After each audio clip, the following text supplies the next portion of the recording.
René, you selected an entirely different team for the game against Norwich last weekend and got the result that you deserved. What are your thoughts on that now, and how is that affecting your sort of thought process for the Sunderland game tomorrow?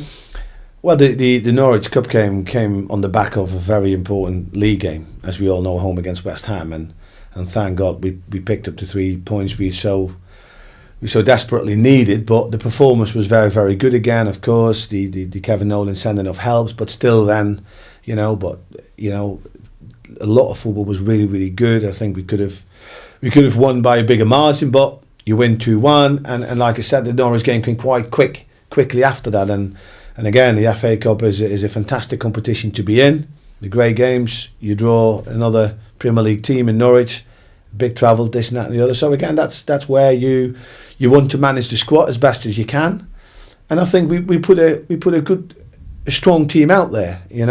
I found a team that could get a result and win. And to be fairly honest, I think if we would have been able to hold on to the 1-0, then I think we would have probably nicked it. They had obviously 1 or 2 opportunities with some great saves with David Stockdale, but overall loads of positives in that game because 4 young players made the debut. And will those young players be part of your plans? Is that something that you're looking at, integrating them further down the line? Obviously tomorrow is a huge game for the club, but is one eye on what's happening with the younger players coming through? Oh, absolutely. I think right from the start, and credit to the people that are all involved in the academy setup, they're doing a fantastic job, and that's why it makes me look over my shoulder, what are the young players coming through, and that sort of integration sort of process is not like just pick them and throw them into a game once in a while. It's an ongoing thing, so a lot of those players will be part of our training session. So we blend them in so they get a feel for what it's like, what we're after. And when there are games like this coming around, and when there are players really, progressing that well, I'm not afraid to give them an opportunity. And this game in the Cup against Norwich was one of them. Tomorrow, Sunderland is again another huge game for us, which we need to make sure that again we are at our best to making sure we capitalise on the win against West Ham and we keep that momentum going. You've had a full week's training and preparation with practically a whole squad to choose from, and the great news that René has been back training with the first team squad this week. No, very good. I mean, like I said, when we integrate, all these young players together, you sometimes, I think we worked at one point, we had about 30 pros out there, young and old, and that's fantastic, and Brad is back in, he's finally coming over his injury, and after he's having a surgery, so he's raring to go, and then we need to make sure we monitor that and pick the best possible way how to integrate him back in the team.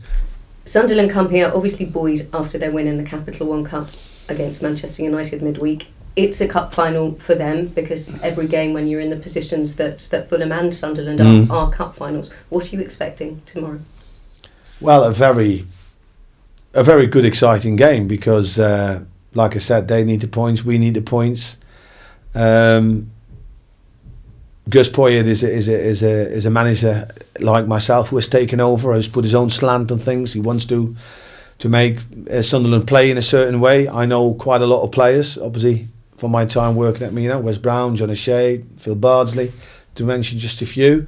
And like I said, they've had a bit of indifferent results, to be fairly honest. Done really well against some really, really good teams, and in the Premier League have not really got it going. And but we need to concentrate on ourselves. We know where we are at this moment in time. Done a fantastic job against West Ham, but that result will count for nothing if we wouldn't win tomorrow against Sunderland. So I think we need to make sure that we're well equipped, which we are, and then making sure that the fans are right behind us again, because it makes such a difference, and that is partly also the reason why Sunderland got the result against Man United, because of the home fans. So that proves again, the proof is in the pudding, how important home advantage and the home fans are.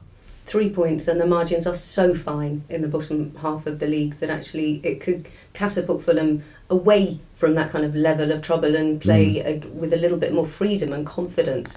It's a must-win game, a can't-lose game. What is it for you? Must-win, because I always like to speak must-win rather than a can't-lose game, because you have to be confident in the qualities that you have, and be confident in the work that we've done, you know, and that's what I keep feeding back to the players. It says, listen, we are growing, we are getting better. The key is to transfer that onto the pitches, and we have done that in the games to Norwich away and West Ham, so keep it going against Sunderland, and we will.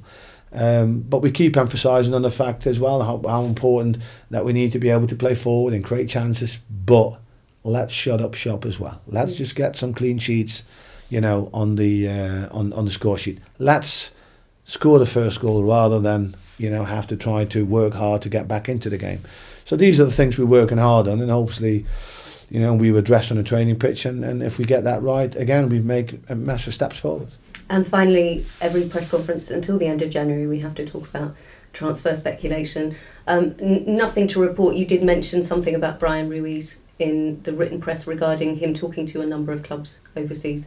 Yeah, well, Brian is believed is getting some interest from other clubs than we have allowed for Brian to speak to him, because he's not featured as much in my plans at the moment, and with most of the players you can't guarantee, you know, them certain playing time. But Brian, it's an important year for him, you know, the World Cup in January in Brazil for him, so he needs playing time. So we're given the opportunity to look at different options, and if something come up, then we wish him well. And the same goes for you. If something were to come up, then you would be looking to strengthen, if that was Yeah, well, I think that's where transfer windows are for, you know, and we will always look at, you know, opportunities who are strategically very interesting for Fulham, and if they would strengthen us now and in the long run, then you have to take action on it. We wish you luck tomorrow. Thank you.